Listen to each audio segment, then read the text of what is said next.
Transformation du secteur agricole, pastoral, halieutique, développement rural et connexion aux marchés urbains.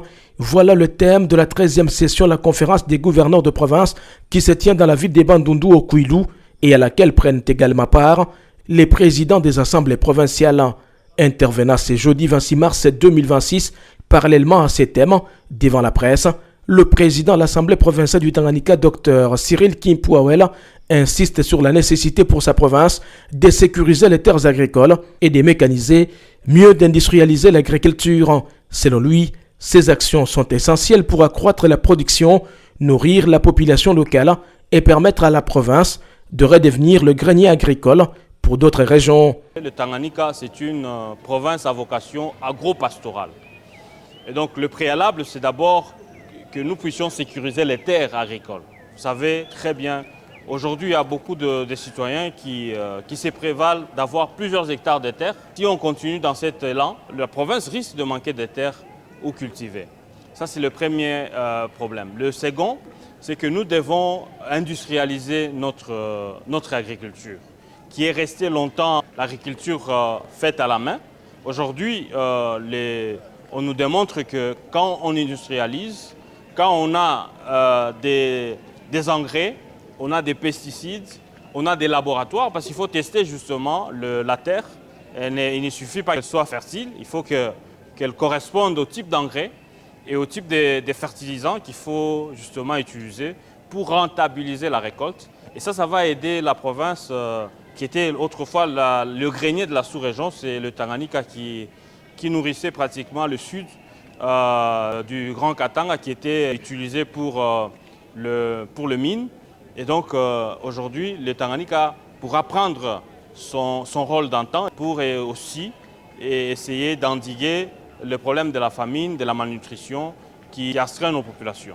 À l'ouverture des travaux, le président de la République, Félix-Antoine Tshisekedi Tshilombo, a salué le rôle du contrôle parlementaire au niveau provincial, le qualifiant de légitime et nécessaire pour la démocratie.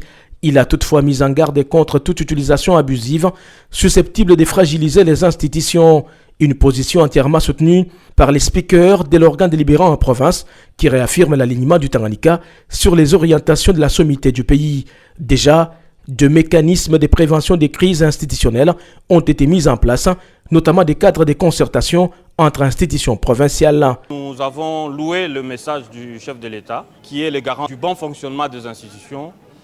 Et il prône justement cette stabilité au niveau provincial, parce que sans la stabilité, il n'y a pas de développement dans nos provinces. Il faut que nous, responsables des institutions, nous puissions regarder dans une même direction pour l'intérêt suprême de la population, l'intérêt général de la population. Et ça, c'est très important, parce que sans cet intérêt-là, nous allons continuer à nous quereller pour rien, nous perdons du temps. Le contrôle parlementaire, ça ne doit pas être un acharnement. Et au Tanganyika, on l'a toujours dit que ce n'est pas une chasse aux sorcières, ce n'est pas un acharnement contre X ou Y. Le contrôle parlementaire est institué par et la Constitution et les lois de la République et notre règlement intérieur. Un contrôle sérieux va continuer à se faire, mais sans s'acharner sur la personne de X et de Y. Ça, c'est doit être clair pour tout le monde. Alors, nous avons besoin des résultats au niveau de nos provinces. Les résultats dont la population attend de nous, parce que c'est nous qui sommes élus au suffrage universel direct par la population. Elle attend de nous des résultats. La population vous demande de ponts, la population vous demande des routes, sans lesquelles vous n'avez pas d'autres discours à prononcer devant elle. Donc nous avons là cette responsabilité-là de travailler de commun accord avec le gouvernement provincial pour aider la province à aller de l'avant et que la population puisse se retrouver, que ce soit la population urbaine, que ce soit la population rurale, qu'elle se retrouve que réellement, elle a des responsables au niveau provincial qui se soucient d'elle. Et ça, c'est très important. Et ça, c'était le message du chef de l'État, que nous avons vraiment félicité. Et nous croyons fermement que dès cette session, nous allons nous mettre ensemble pour que la province du Tanganyika aille de l'avant. Cette session organisée sous la haute autorité du chef de l'État vise à lutter contre la pauvreté et le chômage des jeunes grâce à la transformation des secteurs clés de l'économie rurale.